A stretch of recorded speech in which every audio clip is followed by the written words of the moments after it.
Well, there's been a few worries about Hermes for the last sort of few months because there's been this reset in the luxury sector where a lot of brands have got new creative directors. So there was a bit of worry that Hermes, which is very much sticking with its designers, we have got a new designer coming, but it's very much sticking with its creative setup.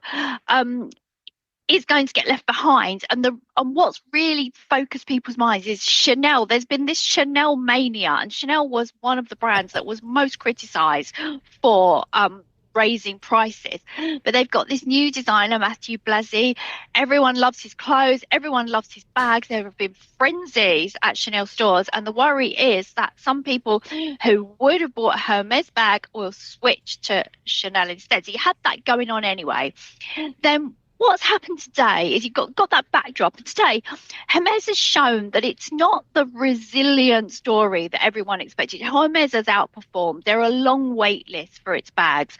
So when times are tough, it can just work its way through the wait list. If someone said, I can't afford a Birkin right now, there'll be someone else on the list who can.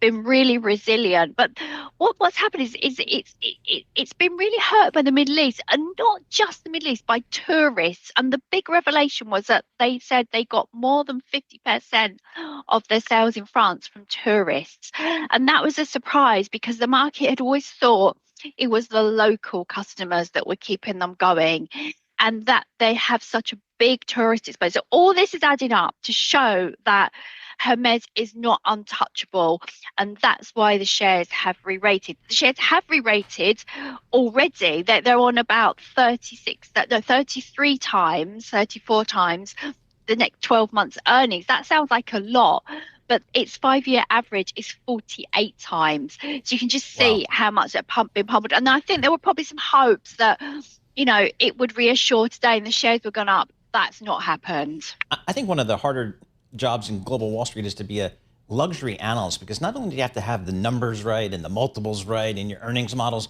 but you have to have a call on fashion, which is fickle to say the least here.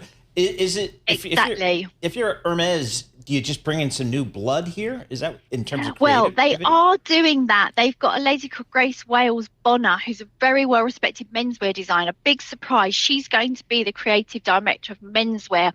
She's been very influential. Her collaborations with Adidas helped to spark the big jump in demand for Adidas trainers, particularly those Sambas that were everywhere a couple of years ago. So she's very powerful. She's very well respected. She could, although it's menswear, she could bring a bit more of a bit more pizzazz back. They're also doing haute couture.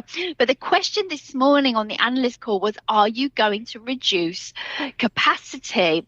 There are certain bags, the Kelly, the Birkin, and also the Constance, which are quite hard to get. You have to put your name on a list. Hermes is gradually ramping up production.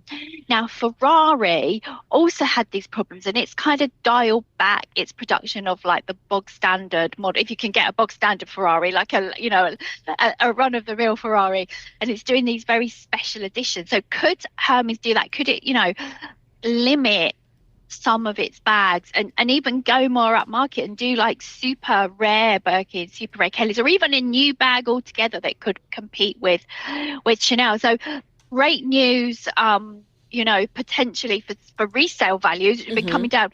Very bad news if you've got your name down for one of these bags. It could be, if they change the model, it could be getting even harder to find one.